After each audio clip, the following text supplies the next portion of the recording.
Ici, près de 90 salariés trient les déchets collectés, appareils ménagers, huile de vidange et désormais des déchets issus des champs.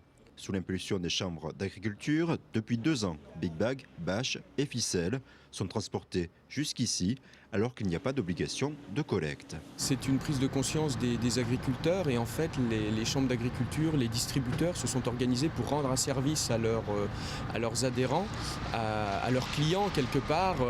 Aujourd'hui le tri existe chez les particuliers, il y a un réseau de déchetterie partout, les gens trient leurs bouteilles, leurs emballages, donc c'est la suite logique du mouvement. Derrière moi on a un apport de Big Bag et autres matières, il doit y avoir sûrement des ficelles et des bâches plastiques également, que nous, après, à l'aide de la pelle, on va trier. Pour passer dans la presse uniquement chaque flux, c'est-à-dire Big Bag séparément et bâches agricoles et ficelles également séparément. Pourquoi faire des balles?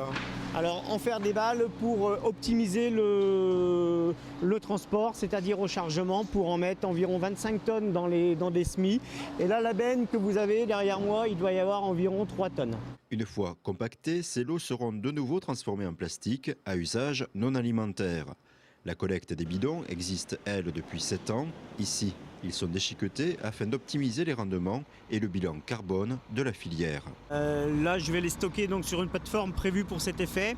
Et quand j'aurai une deuxième benne, on les emmènera dans un exutoire, dans des fours à chaud. Là, j'ai environ 10 tonnes de déchets broyés. Si c'était des bidons vides, on aurait environ 1,5 tonne. L'Aube a joué un rôle majeur dans la création de ce type de filière. Coordination pour la Chambre d'agriculture, création des points de collecte pour les coopératives et distributeurs. Les agriculteurs y participent financièrement, parfois sans le savoir. Le financement est fait comme sur le principe des particuliers, c'est le paiement à la source, c'est-à-dire qu'à chaque emballage qui est mis sur le marché, les industriels payent pour la mise en marché, de leur emballage. Le pré-traitement des déchets agricoles a permis à la COVED de créer 2 postes supplémentaires.